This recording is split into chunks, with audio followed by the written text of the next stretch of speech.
Selamat pagi, selamat siang, dan selamat malam. Kami dari salah satu kelompok Fisika Dasar 1B kelas 08 SHPPK pada kesempatan kali ini akan mempresentasikan mengenai Project Research Based Learning yang telah kami lakukan. Di sini kami akan menyelidiki konversi energi potensial menjadi energi kinetik pada variasi lintasan dan bola yang berbeda. Kemudian kami juga akan melihat perbedaan waktu tempuh masing-masing variasi dari lintasan dan juga bola yang menggelinding di atas bidang miring. Sebelumnya kami akan memperkenalkan anggota dari kelompok kami. Nama saya Muhammad Nafidia Astara dengan NIM 199232335. Saya JWM Ezekiel Simone dengan NIM 1992301. Saya Faiza Fairemik Hadi dengan NIM 199230007. Saya Sibel Bintang dengan NIM 199230019. Saya Dina Nurana Wayu Ramadina dengan NIM 199230031. Saya Udina Putri Sisiles Menjuntak dengan NIM 199230055. Saya Samuel Nehas Akerina, NIM 199230175.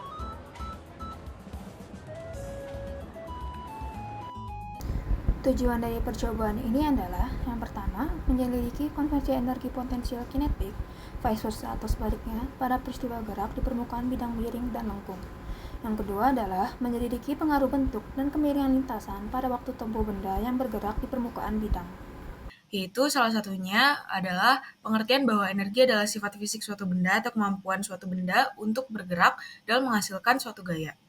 Nah, dalam percobaan ini kita akan meninjau dua tipe energi, yaitu energi potensial atau EP dan energi kinetik atau EK.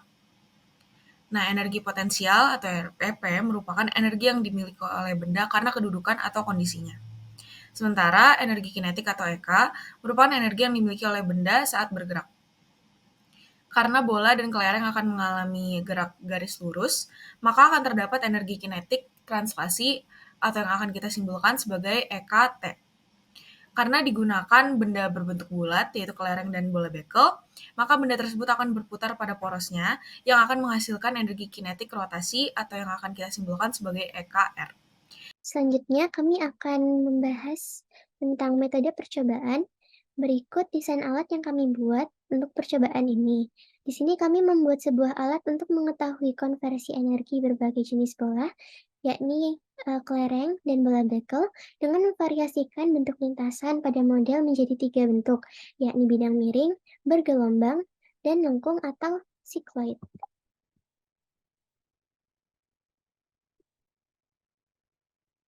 Berikut alat dan bahan yang diperlukan untuk percobaan.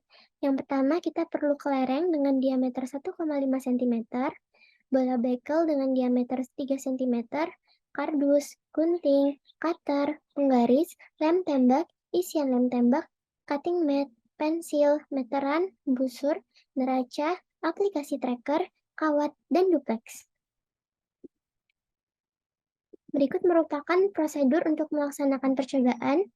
Pertama-tama tentunya kita perlu mempersiapkan model alat yang telah dibuat untuk melakukan percobaan. Setelah itu, hitung massa kelereng dan bola bekel menggunakan neraca.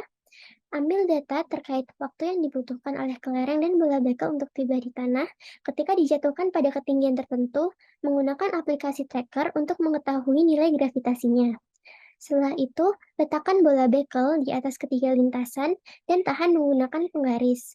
Lakukan pengambilan data dengan melepaskan ketiga bola bekel secara bersamaan. Ambil data terkait posisi dan waktu yang diperlukan bola bekel untuk sampai di ujung lintasan menggunakan aplikasi tracker. Kita dapat mengulangi proses pengambilan data menggunakan ketiga kelereng yang dilepaskan secara bersamaan. Dan yang terakhir, catat hasil pengamatan dan hitung kecepatan, energi potensial, serta energi kinetik dari kedua jenis bola.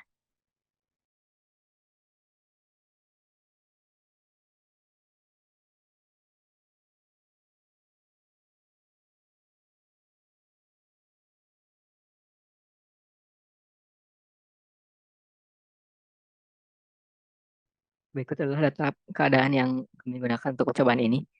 Pertama massa bekel yaitu 15 gram, massa kelereng yaitu 5 gram, jari-jari bekel yaitu 1,5 cm, jari-jari kelereng yaitu 0,75 cm, ketinggian lintasan yaitu 22 cm, panjang alas lintasan yaitu 60 cm, dan sudut alas lintasan terhadap bidang miring yaitu 20 derajat.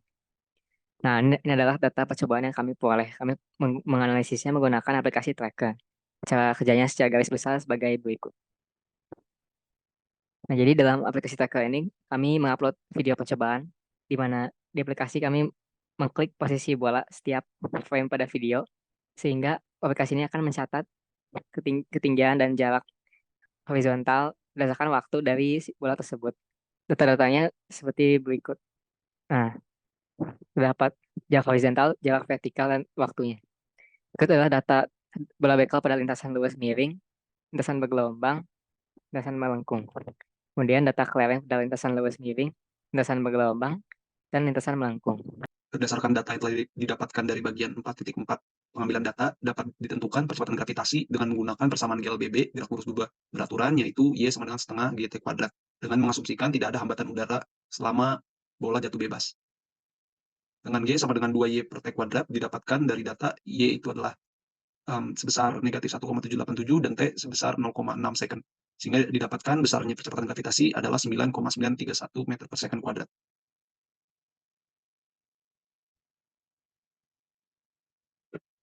Selanjutnya dapat dihitung kecepatan akhir bola bekel dan kelereng berdasarkan data yang didapatkan dari tracker.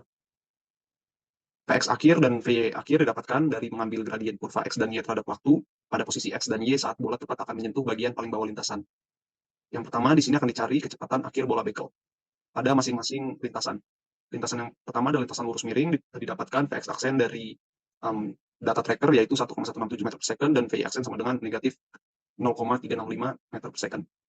Didapatkan besarnya kecepatan akhir bola bekel pada lintasan lurus miring adalah 1,22 meter per second. Selanjutnya adalah variasi lintasan gelombang. Di sini dapat Vx aksen sama dengan 1,24 meter per second dan Vy aksen sama dengan negatif 0,538 meter per second. Dapat dicari resultan besar dari resultan vektornya yaitu 1,35 meter per second. Kemudian yang terakhir dari bola bekel adalah pada lintasan cycloid, dapat Vx aksen sama dengan 1,459 meter per second, kemudian Vy aksen sama dengan negatif 0,255 meter per second. Didapatkan besar resultannya yaitu 1,48 meter per second. Setelah itu dapat dicari juga kecepatan akhir dari kelereng.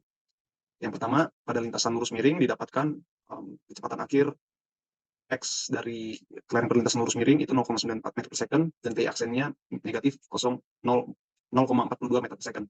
Dengan besar resultan didapatkan 1,02 meter per second.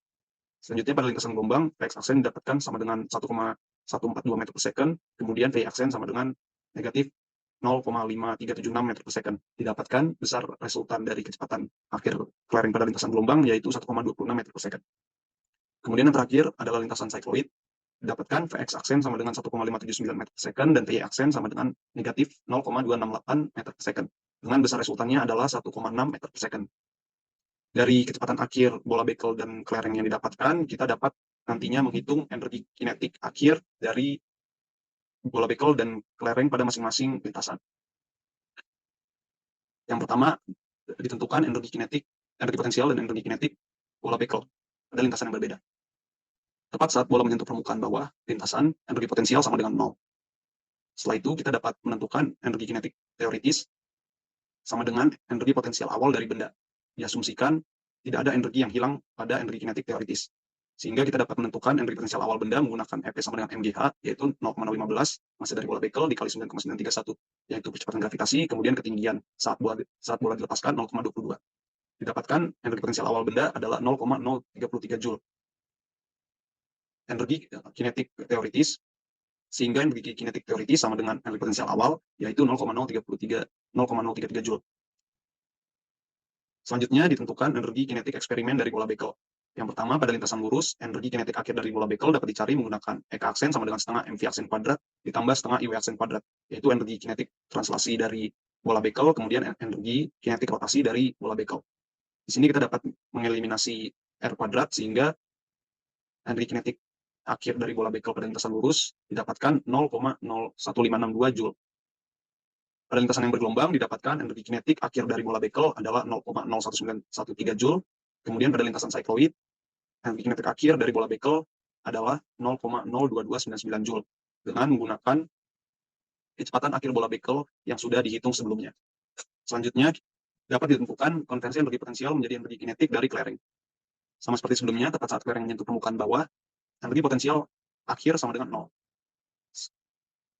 Setelah itu, energi kinetik teoritis dapat dicari menggunakan energi potensial awal dengan menggunakan rumus F sama dengan mgh, dengan berat kelereng adalah 0,005 kg, kemudian kecepatan gravitasi 9,931 dan ketinggian awal 0,22. Didapatkan energi potensial awal dari kelereng adalah 0,0109109 Joule. Sehingga energi kinetik akhir teoritis dari kelereng adalah 0,0119 Joule dengan asumsi bahwa tidak ada energi yang hilang.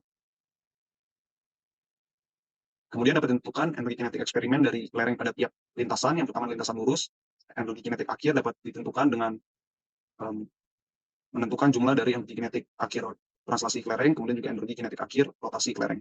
Didapatkan energi kinetik akhir kelereng pada lintasan lurus adalah 0,00364 Joule. Pada lintasan bergelombang, energi kinetik akhir dari kelereng adalah 0,00555 Joule. Kemudian pada lintasan melengkung atau lintasan cycloid, didapatkan energi kinetik akhir dari kelereng adalah 0,00896 Joule. Hasil percobaan eksperimen. Hasil percobaan yang telah dilakukan menunjukkan bahwa lintasan yang memerlukan waktu tempuh paling cepat adalah lintasan cycloid. Karena lintasan cycloid memiliki beberapa keunggulan. Yang pertama, ia meminimalkan kontak antara bola dengan permukaan lintasan sehingga mengurangi gaya gesekan. Yang kedua, lintasan memberikan perubahan kecepatan dan arah yang lebih mulus dibandingkan dengan lintasan lain yang mungkin memiliki sudut yang tajam atau perubahan tiba-tiba. Hal ini membantu mengurangi kerugian energi karena percepatan atau perlambatan yang drastis.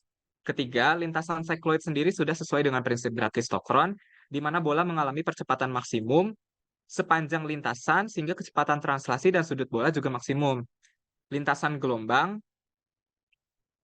memiliki keunggulan tersendiri juga dalam memanfaatkan gaya gravitasi. Bola akan mengalami percepatan saat menuruni lembah dan kebalikannya saat menaiki puncak. Energi potensial tersebut dimanfaatkan oleh bola dengan lebih efisien dibandingkan dengan lintasan miring lurus. Sementara itu pada lintasan miring lurus, bola mengalami percepatan paling kecil karena percepatannya berbanding lurus dengan sinus sudut kemiringan lintasan. Dan kemiringan sudut dari lintasan miring lurus adalah yang paling kecil dari antara ketiga lintasan ini, dan sudutnya pun konstan, sehingga percepatannya tidak sebesar lintasan cycloid dan lintasan bergelombang. Perbandingan dari energi kinetik akhir dan energi potensial awal menandakan kesesuaian hasil percobaan terhadap dasar teoritis yang telah ditetapkan, di mana hukum kekekalan energi tetap berlaku meskipun tidak ada satupun lintasan yang memiliki energi kinetik awal akhir yang sama dengan energi potensial awal. Dari ketiga lintasan yang dilintasi kedua bola, persentase jumlah total energi atau persentase galat yang paling kecil dimiliki oleh bola menggelinding pada lintasan cycloid. Hal ini dikarenakan keunggulan-keunggulan cycloid yang sudah disebutkan di sebelumnya. Yang terakhir ada kesimpulan. Kesimpulannya terdapat dua. Yang pertama, lintasan dengan persentase energi hilang paling kecil adalah cycloid, diikuti oleh lintasan bergelombang, dan yang terakhir lintasan miring lurus. Hal ini dapat membuktikan prinsip Bragg-Stokron.